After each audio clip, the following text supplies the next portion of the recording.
大家好，欢迎来到风铃情感频道。您的点赞和订阅是我更新下去的动力，谢谢您。被车撞伤到脑袋，医生说我可能会得失忆症。我开玩笑地问守在我病床前的女朋友是谁，她顿了顿，说我们是普通朋友。我看着坐在我病床前说出普通朋友这4个字的秦征，她表情冷淡疏离，不像是开玩笑的样子。我一句骗到你了吧，硬生生地哽在喉咙里，只能静静地看着他。我想，如果不是医生给他打电话，他可能都不会出现在医院里。但我没质问，只是顿了顿，然后佯装若无其事的微笑。是吗？那真的太麻烦你了。他冷淡地嗯了一声，像是我打扰耽误他时间一样，低头摁亮手机看了一眼屏幕，说：既然你醒了，我就先走了，公司还有事。没等我反应过来，他就站起来准备离开。走到病房前拉开门的时候，不知道是不是心底那点残存的良知，他回头叮嘱了我一句：好好休息。我挂在脸上的微笑一直等到他离开关好门才落下来，直到面无表情。没有人知道我和秦征在谈恋爱。我和秦征是校园爱情，当年毕业后我们一起沪漂，进入沪城最顶尖的公司做市场策划。那时候年纪小，但也知道办公室恋情不好，所以就默契的没跟任何人提起过我们的恋情。后来4年后，我们都晋升业务经理，分带2个部门 PK， 这个时候就更不能公开我们的感情了，所以我们一直地下恋情至今。我曾犹豫地问过他要不要公开，毕竟公司没有明文规定不能谈恋爱，但他每次都心不在焉地敷衍过去了。我甚至不知道我们现在究竟还算不算情侣。不过今天我算知道了，医生跟秦征说的是我可能会有暂时性的失忆情况，但又说不用担心，我很快就会恢复。在这样很多逻辑对不上的情况下，他竟然还开口跟我说我们是普通朋友，大概是不怕我记起来后的质问吧。他也根本不在意我是不是真的失忆，是不是在跟他开玩笑。他应该早就想分手了吧。也是，不分手他怎么好名正言顺地去追李晴呢？男人的第六感往往比雷达还要灵。其实在这之前，我和秦征的感情就已经平淡，我们在一起太久，从大2到如今已经7年了。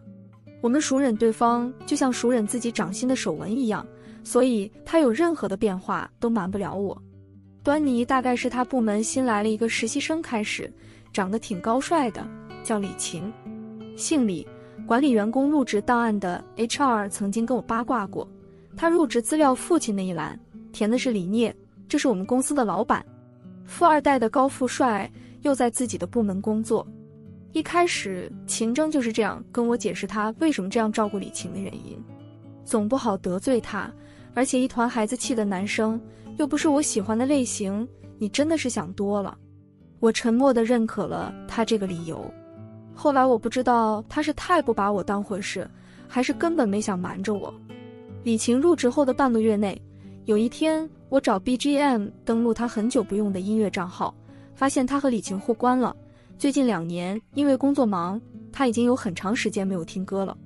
这个账号是我们大学的时候用的，那时候我们一起听歌，在线听歌时长长达8896个小时。当时他还专门为我创建了一个以我命名的歌单，歌单里有他听到会想起我的小情歌，有我喜欢的歌手的歌，有我分享到朋友圈的歌，有放寒暑假异地恋时他想念我时的歌。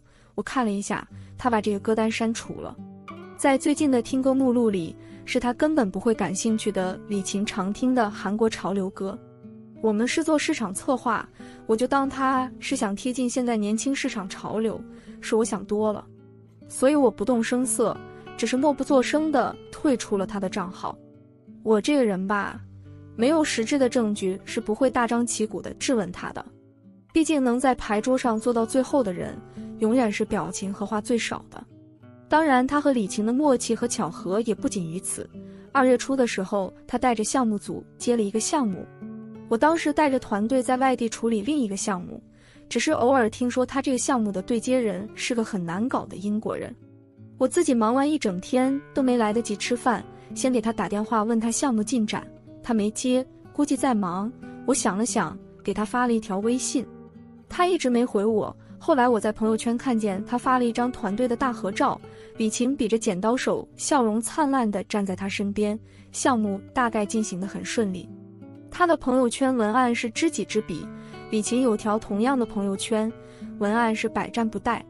我点进去，发现他们微信签名也变成了这个，就好像在这个项目里那些只有彼此才知道的那点默契一样，前后呼应。他之前的微信签名是扬帆采石华，挂席时喊月，因为我的名字叫帆华，肖帆华。我不知道他在改掉我们微信签名的那刻有没有想起过我，应该是没有吧，因为他一直没回我电话，也没回复我的微信，却在李晴的朋友圈下面评论了一条快点吃饭，小心胃。我当时摸了摸自己饥肠辘辘隐隐作痛的胃，关上了手机。这是我忍他的第二件事。我出院是在3天后，医生观察无碍就放我离开了。这一天我没收到过秦征的任何一句消息，不过倒是送了一束花过来。我抱着那束卡布奇诺，决定再给秦征一个机会。我坐在医院的走廊上给他打电话，很久才通。我温和地问秦征，我今天出院，你有时间来接我吗？我们都默契的没有提起失忆和普通朋友这个事，就仿佛他从来没有出现过。他没说话，过了片刻才说，对不起，帆华，我很忙走不开，我给你叫辆车。你在忙什么？我冷静地问。那边顿了顿，大概是意外，我一向体贴，很少这样尖锐地打破砂锅问到底。因为我知道我们头一个项目都刚刚收尾，现在是我们最空闲的时候。他却说忙。他没说话，我叹口气，自己挂断了电话。女人的爱与不爱真的很明显。我记得刚毕业工作那会，我晚上凌晨3点突发肠胃炎，昏迷前给他打了一个电话。后来我醒过来，发现他红着眼坐在我的病床前，一只脚穿着拖鞋，一只脚套着运动鞋，关键是2只鞋都还是左边的。我忍不住虚弱的笑，他却一脸后怕，眼睛瞬间就红了，还笑。开门看你躺地上的那一刻，我差点心脏都跳停了。以后这种时候要先打120，要是我没接到你的电话呢？多危险！我当时笑眯眯地望着他，依赖且信任，可是在我心里，你就是最安全的呀。你看，原来他曾经还有这样在意我的时候啊，原来我们也有过这样美好的相爱的真挚的曾经啊。即使现在已经快要面目全非，但想起曾经这些时隔遥远的往事，嘴角还是会生出模糊自嘲的笑意。我摇摇头，将手里的卡布奇诺扔进旁边的垃圾桶里。是不喜欢这束花吗？身后有人问。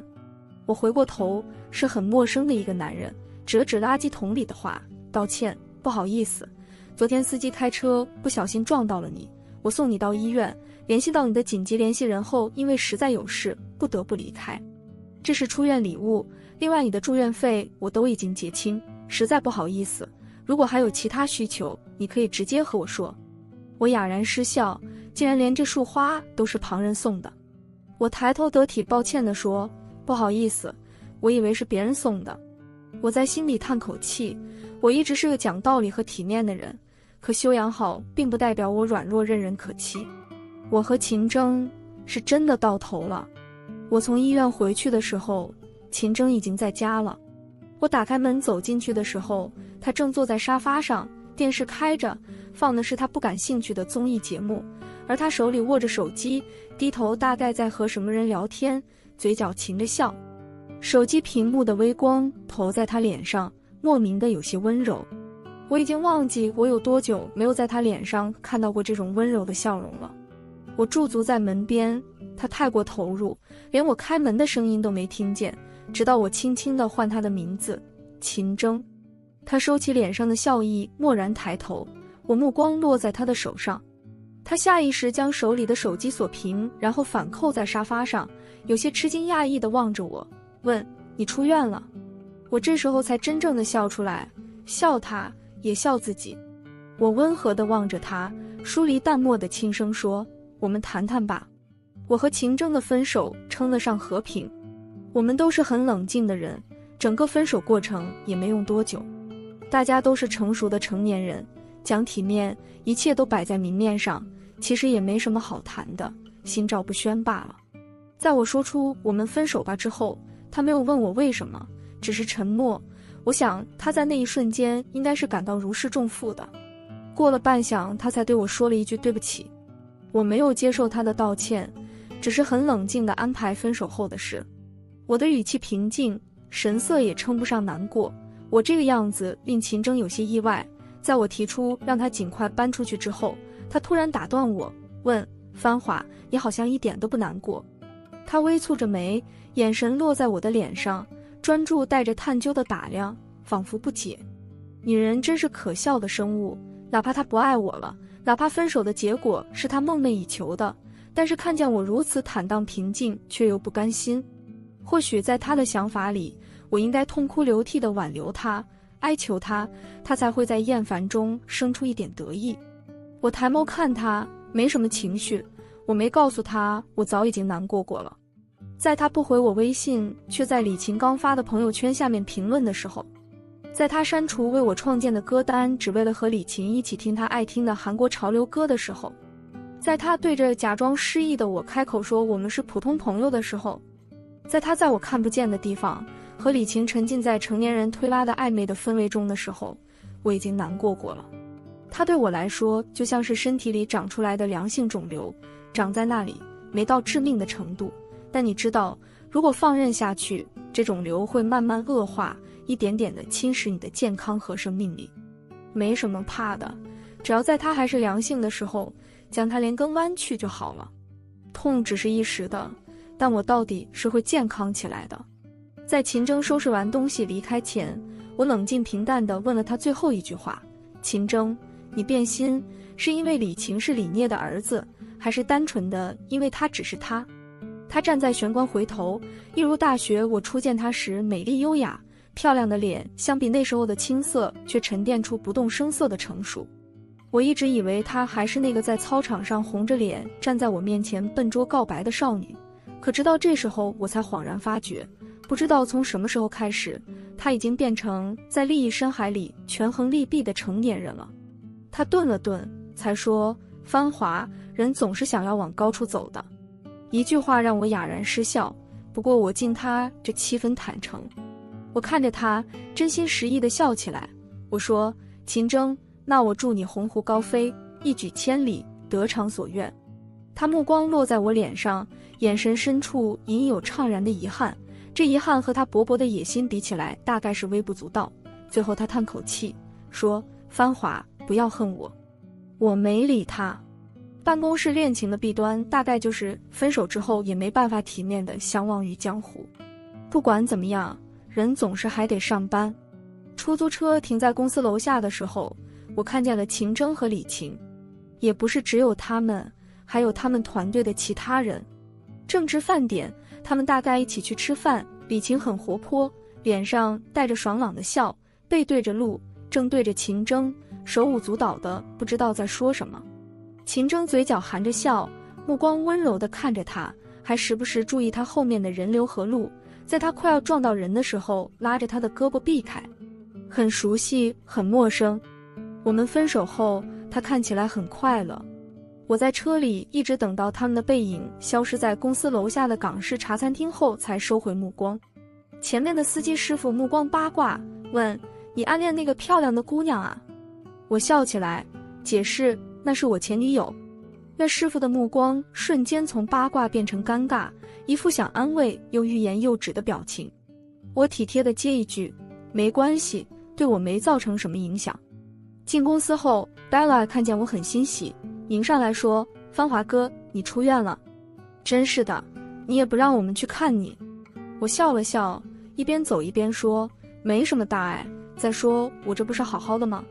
香港那个案子的复盘做得怎么样？他拿着打印的资料跟着我回到我的办公室，将手里的一沓资料递给我，然后看了看外面的办公室，没什么人在。他凑过来小声说：芳华哥，先别看数据，我有些事想和你说。我放下手里的东西，抬头看向他，他脸上的表情不知道为什么有些愤愤的，说：芳华哥，你知道 Albert 下个月就要去掌管南京分公司了吧？我们都在说，他走了之后，空出来的总监位置大概就在你和秦征之间了。这些年你们俩业绩旗鼓相当，我不是想和你嚼舌根，本来凭实力，最后无论是你还是秦征，我们都心服口服。可是他说到这里，不知道为什么表情有些犹豫，上齿咬着下唇，一副难以启齿的模样。我笑了笑，语气温和，没关系，就我们两个，你直接说就好。他顿了顿，然后才小声说，可是我前几天在茶水间看见秦征和他部门里的那个李晴抱在一起。李晴疑似老板李聂的儿子，在我们公司并不是什么秘密，所以 Bella 才会这样生气，大概是认为秦征胜之不武。我手卷着资料的边，突然想笑，原来我在医院抱着手机猜测毫无音讯的秦征在干什么的时候，他在和富二代暗度陈仓啊。不过这倒也是意料之中的事，我自嘲地笑起来，还要安抚 Bella， 没事，人事任命调动是由上级安排的，在其位谋其事，顺其自然就好。Bella 叹口气，我低下头继续看数据。秦征过来敲响我办公室玻璃门的时候，我还挺吃惊的。毕竟在我的观念里，虽然我们的分手平顺没撕破脸皮，但那仅仅代表我是个体面的人，不代表我和秦征是还可以闲话沟通，假装若无其事的正常同事。如非必要，我以为我们大概都不会想和对方有什么私底下的交流沟通了。直到我知道他的来意。他站在我的办公桌前，眼神不动声色地落在我身上，顿了顿，才说，繁华，我以为你会离职。他的语气像是劝谏，又像是忠告，繁华，我们在一起7年，你也别说我绝情狠心。Albert 下个月去南京，我们之间有个人会升总监，顶上他的位置。我若是你，会早做打算，给自己找条后路。我望着他，我明白他的意思，他笃定自己一定会坐上那个位置，再劝我离职。不然等他变成总监，老板儿子又是他的男朋友，为了避免闲言碎语，他大概会逼我自己主动离职。现在预防针算是他好心的劝谏，劝我早日另谋生路。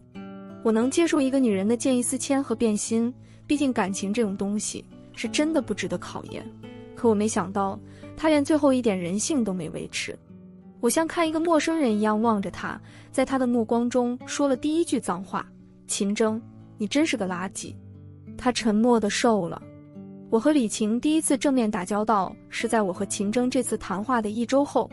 和我分手后，一直以办公室恋情不好为由不公开的秦征，和李晴高调地在一起了。我看到他们秀恩爱的朋友圈，下面有无数公司的同事祝福，只有我和秦征大学时候的共同好友在微信上惊诧地问我怎么了，我一条都没回。李晴出现在我面前的那天，是一个很普通的午后，办公室的人要么吃饭去了，要么趴在工位上休息。我拿着杯子，一个人在茶水间磨咖啡豆，醇香的咖啡气味一点点弥漫开来的时候，李晴出现在我身后。我侧身为她让开一条路，她却没有走过去，只是站在我身前，目光有些意味深长地打量我，突兀地来一句，我知道你和铮铮谈过。铮铮叫得真甜蜜。她长得一副娃娃脸，比我矮。我低头冷静地望着她，微挑眉，是个疑惑的表情。她抬头看着我，眼神一点点从我脸上逡巡过去，大概没得到自己想要的反应。她目光有些失望，然后顿了顿，才继续说，我看见他那个以你命名的歌单了，而且扬帆采石华，挂席时海月，你们地下恋情的保密工作可不怎么样。我沉默，耐心地等他说完。他说，我爸爸很喜欢秦征，你知道的，秦征巾帼不让须眉，成熟稳重，有想法有干劲。我爸爸说秦征很像年轻时候的他。我爸爸想培养他，秦征的前途不可限量，恰好我也很喜欢他，他也喜欢我。现在我们在一起了，可是萧帆华，你的存在挺碍眼的，我希望你自己识趣点辞职。我这才知道他的来意是什么，先是示威，然后敲打，最后循循善诱，劝我识相自己离开。我端着杯子，神色淡定，语气平静，甚至带着些微的笑意。我低头看着他，李先生，任何员工的人事变动都需要走流程，你今天来找我说这样一番话，不知道是想要辞退我还是什么。如果是想辞退我的话，公司明文规定，请让 HR 来找我谈，告知我被辞退的理由。他的脸色青青白白，或许没想到我软硬不吃。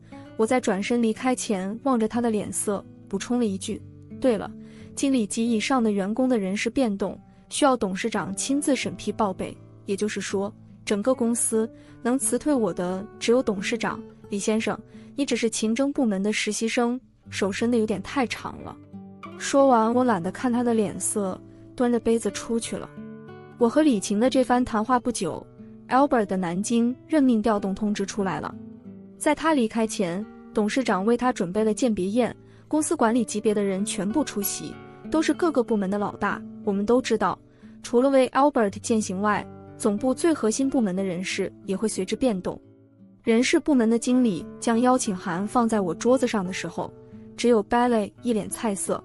他是我亲自带出来的人，他趴在桌子上，先是给我打气说加油，然后又郑重其事地说了一句：帆华哥，不管怎么样，我们组都是站在你身后的，要是这里混不下去了，我们就跟着你一起去别的地方。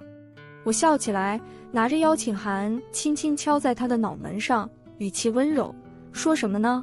不过一顿饭而已，你忘记我的人生信条是什么了？遇水搭桥，逢山开路，怕什么？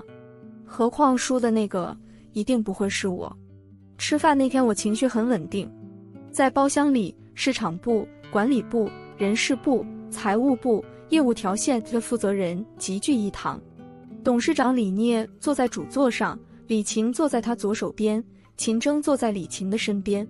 大家在看见李晴的那瞬间不动声色地互看了一眼，毕竟之前只是传闻，如今他一个实习生坐在李聂身边，就算是真的落实传闻了。不过李聂没主动介绍，大家也都佯作不知道的样子，谁都没主动问起。我中规中矩地坐在财务部分姐的旁边，该吃吃，该喝喝，该应酬说话时应酬，该沉默时沉默。大家没有谈论公事，这次宴席的主角是 Albert， 主题除了回顾他对公司的贡献，就是预祝他在南京分公司大展拳脚，旗开得胜。一直到饭过三巡，差不多都寒暄好了，李聂才放下筷子，说到这顿饭的主题上。他50岁出头，保养得很好，神色状态像40岁一样精神抖擞，目光如炬扫视了一圈座位上的人，然后拿起餐巾擦了擦嘴。他说，这次除了为 Albert 饯行，其实还有一个事要说。我放下手里的筷子，抬头朝他望过去，余光不小心看到旁边的秦征，他嘴角噙着淡淡的笑，漂亮知性，得体稳重，和坐在他身边微笑的李晴很般配。我收回目光，垂下眼，拿过一旁的毛巾，慢条斯理地开始擦手。李聂的声音低沉温和，大家都知道，我只有一个儿子，他刚毕业的时候我就安排他进公司工作。我这个儿子呢，性子要强，不希望公司里的人知道他的身份，只想自己从底层一点点做起来。这些年他做得不错，我不止一次听过你们在我面前夸过他，我很欣慰。现在时机差不多了，刚好 Albert 要去南京，我想是时候介绍他给你们认识了。他的目光从重重座位中安静地落到我身上，带着笑意和隐隐的骄傲。他向我伸出手，语气温和地说，芳华，到爸爸这里来，是时候让大家认人了。我淡定地放下手里的餐巾，笑了笑。在一片死寂的沉默中，只有秦征手边的水杯被打翻的声音。我循声望过去，他表情还算冷静，一边微笑说抱歉，一边用纸巾擦拭桌子，动作不慌不乱，倒也不显狼狈。然后他抬头朝我望过来，脸色些微苍白，看不透眸底深处的情绪。我收回视线，连余光都没再瞥过去，我只是站起来，在众人神情各异的震惊的目光中朝主座走过去，然后手搭在脸色苍白的李晴的座背上，礼貌且轻声说，李先生，麻烦让让。我听到不知道谁发出来的倒吸一口冷气的声音。这顿饭达到想要的目的后，很快散场。我可以想象今晚的事将会在公司引起多大的轩然大波。我更好奇的是秦征，他曾经跟我说，芳华，人总是想要往高处走的，不知道现在他有没有走在他通往高处的路上。我没偏头看他，我连一个眼神都懒得递过去了。只是散场他和失魂落魄的李晴过来和我爸爸打招呼离开的时候，我听见他隐忍的问候：“李总，肖先生，我们先走了。”我没说话，我爸爸的眼神探究如炬般的落在秦征脸上，又看了一眼他旁边的李晴，片刻才笑起来，一副随和的样子。好，好。等包厢里的人都走完了，他脸上的笑才一点点的收敛起来。他望向我：“你和秦征是怎么回事？”是的，我在他面前提起过秦征，刚毕业的时候，不过没和他说我和秦征在交往，不过以他的阅历，大概也能猜得出来。我笑起来，迎着李聂审视的目光，冷淡地说：“你不是看到了吗？被李晴抢了呀！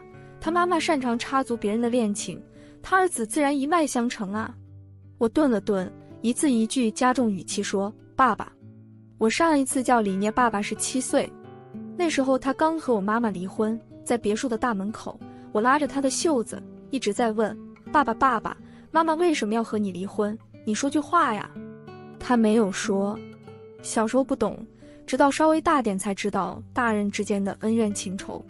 我爸爸和李晴妈妈青梅竹马，李晴妈妈嫌弃我爸穷嫁人后，我爸爸娶了我妈，我妈陪他白手起家，一点点做大后，李晴妈妈带着李晴离婚，出现在我爸面前。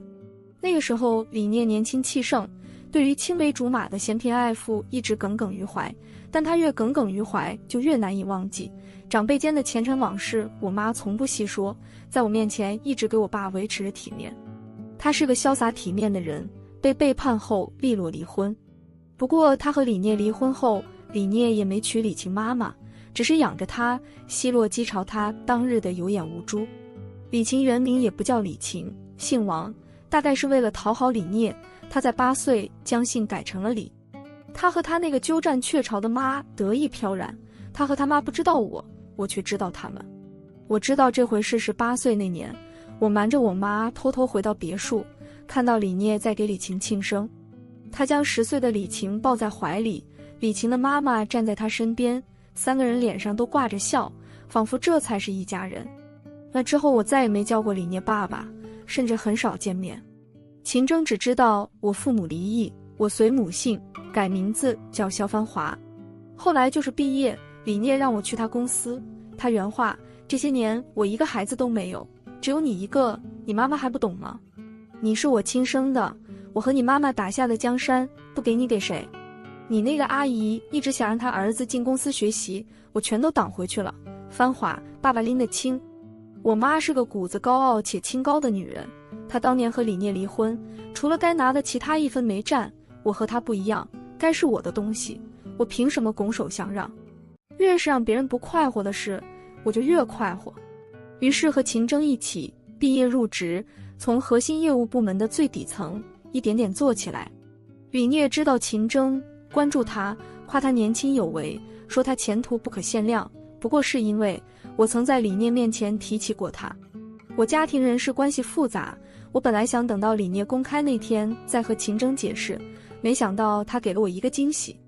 李聂看着我，我第一次从他脸上看出疲累倦怠的神色，他叹口气说：“是爸爸对不起你。”我轻笑，男人本性而已。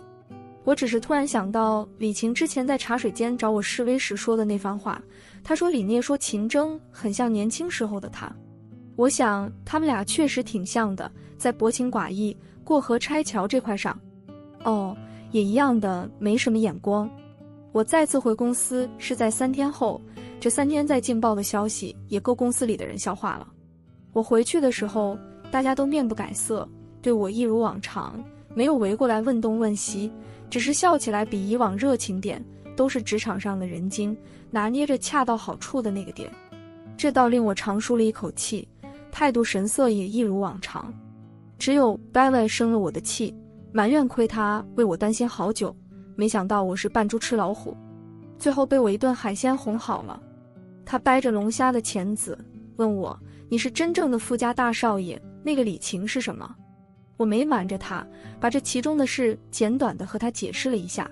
他一脸震惊：“天哪，这世上竟会有如此厚颜无耻之人，还冒着大老板少爷的名头招摇撞骗，太恶心了。”芳华哥，你不在这几天，有好多人偷偷和我八卦，这事情能和他们说吗？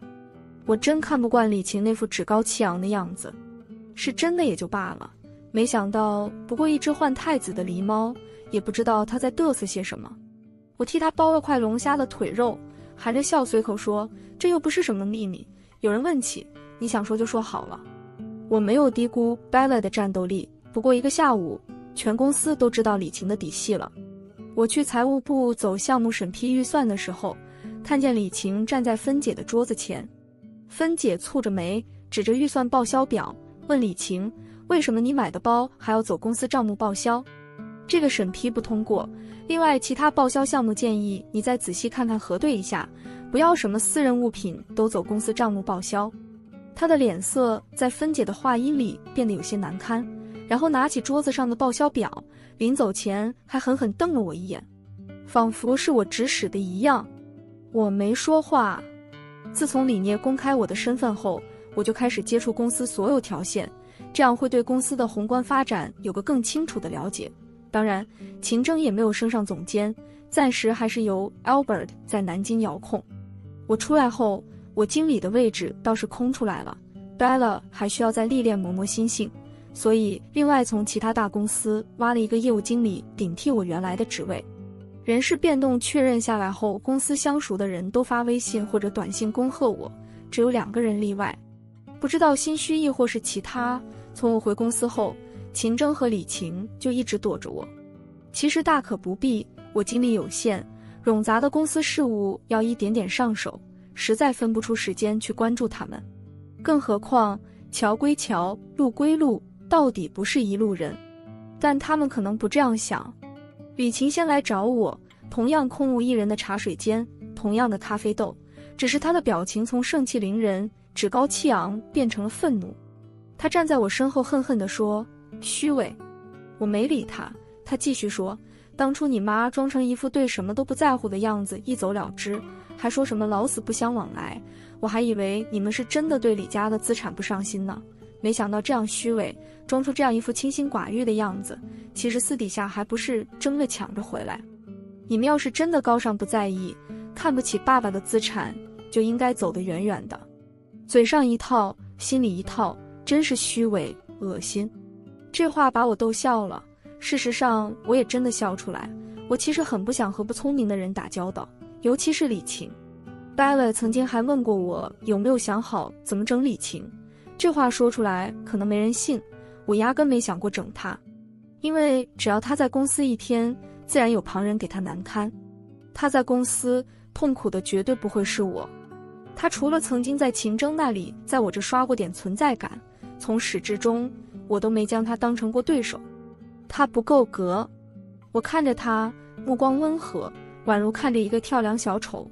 李晴，以后不要再说这种蠢话了。看看你这样一副气急败坏的样子，我只是拿回我自己的东西，你这个表情倒像是被我剜肉割心一样痛心疾首。我要是你，就回家劝劝你妈妈，想想新的手段去笼络老爷子的心。真可怜，这么多年，你们母子俩费尽心思的讨好巴结李聂，到头来除了每个月稀薄的那点生活费，连套房子都没捞到。不过你放心，我接手掌管公司了，你和你妈那点生活费也是不会断掉的，算是你和你妈尽心哄老爷子开心的辛苦钱，应该拿。他的脸色在我的话里青了紫，紫了青，最后惨白一片，不知道又想到哪里，嘴角又笑起来，仿佛找到了攻击我的利器。我说不过你，可是萧芳华，我也不是一无所有，你爱了7年的女朋友，现在不还是我的？我眼皮都没抬，垃圾就应该待在垃圾桶里，它是你的就是你的，这有什么好炫耀的？我想李晴选中秦征，或许是喜欢他，但又或许在他眼里，秦征是公司领导层里最年轻的经理，李聂又对他亲言有加，他或许是认为秦征的前途远不止一个部门总监而已。他需要在公司站稳脚跟，秦征是他最好的帮手。我想，从某一方面来说，秦征和李晴确实蛮配的。他们虚张声势的相互利用，相互谋求，最后一无所有，大失所望。想到这里就令人发笑。说完我是真的烦了，耐着性子，得体又温和地看着他，这是我最后一次对你好脾气，李晴，希望你识趣点，在公司夹着尾巴做人，不然我和你保证，我不是一直这么好脾气的。他被我说得泫然欲泣，可惜我不是秦征，做不来怜香惜玉的事情。我站在原地含着笑欣赏他噙在眼里的泪，在心底感慨，这眼泪真是赏心悦目啊。秦征的离职在我的意料之中，我实在想不到他留下的理由。他所有的离职手续走的都是正常流程，我没过问过，直到他所有的流程都走完，在离开公司的最后一天，不知道为什么给我发信息，问我可不可以谈一谈。我不知道我和他有什么好谈的。在李聂公开我身份那天晚上，他同样给我打过一个电话，跟我说在我家楼底下等我，刚好那几天李聂让我回大宅住几天，他要跟我梳理一下公司的人际关系。我没回自己的住宅，同样也没回他消息。后来他就识趣的没有再来烦我。这次不知道是不是因为是最后的告别，即使我没回他消息，他还是过来找我。我其实一直钦佩他身上某种气定神闲的气质，或许这是能成功的人都会拥有的特征。他能假装的就像我们之间从未有过那些不堪的背叛一样。他如此淡定，让我甚至怀疑是不是我的记忆出现了偏差。他的眉眼冷淡，看不大出什么情绪，甚至宛若老友一样噙着笑，站在门口问我聊聊。我缄默，他走进来，递给我一杯咖啡。我接过来，我们并肩站在巨大的落地窗前，夜幕低垂，一栋栋拔地而起的高楼大厦灯火璀璨，从透明的玻璃望出去，宛如置身银河星空一样。我听见身边的秦征喟叹一句，还记得我们刚来上班的时候吗？那是将近5年前了，刚毕业的2个大学生，也是同样站在这样的高层俯瞰窗外的灯火。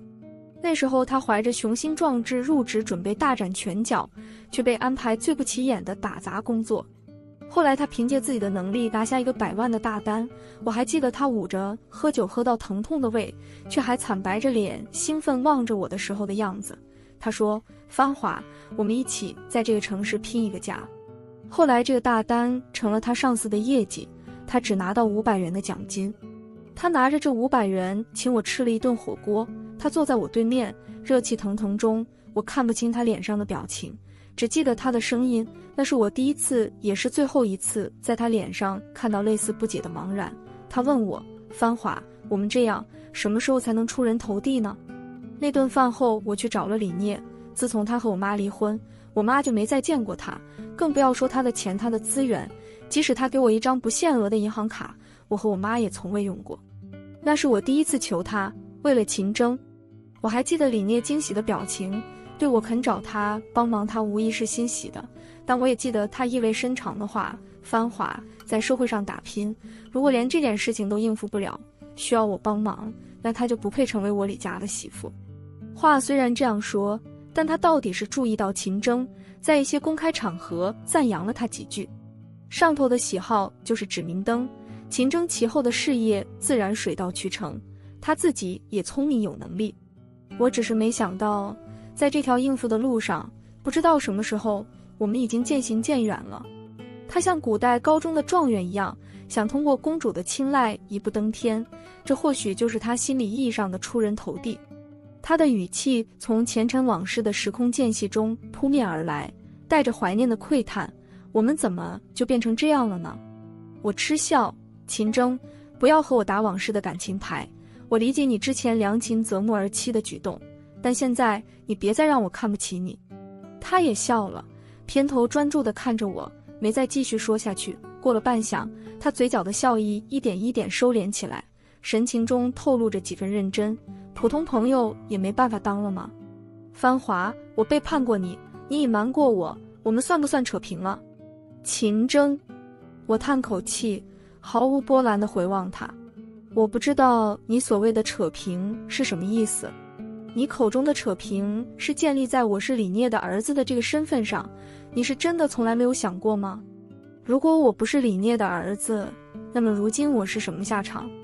我看着你和大公司董事长的儿子暗度陈仓，郎情妾意，而我在你们的势力和威压下不得不选择辞职。根据竞业协议，我甚至不能从事同行业的工作。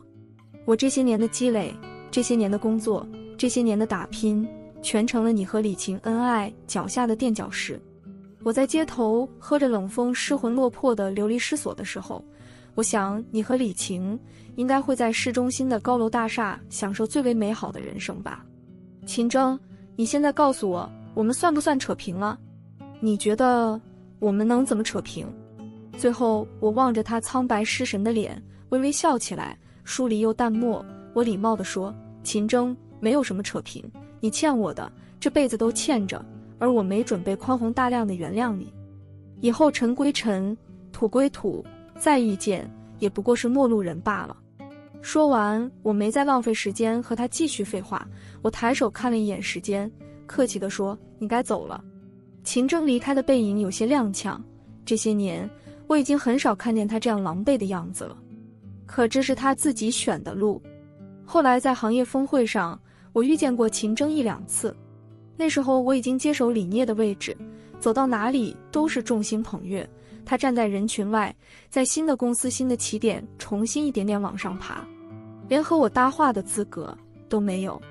再后来是在和李聂吃饭的时候，偶尔听他提起过李晴的感情，说他被人骗财骗色，一点脑子都不长。我不知道秦征和李晴是什么时候分的手，不过因利而聚的2个人，因利而散并不令人意外。我端着茶杯，望着开得姹紫嫣红的花园，4月春深，原来已经又一年春过了。前尘往事，早已轻舟已过万重山。好了，这篇文章到这里就结束了，不要忘了右下角点击订阅，谢谢大家。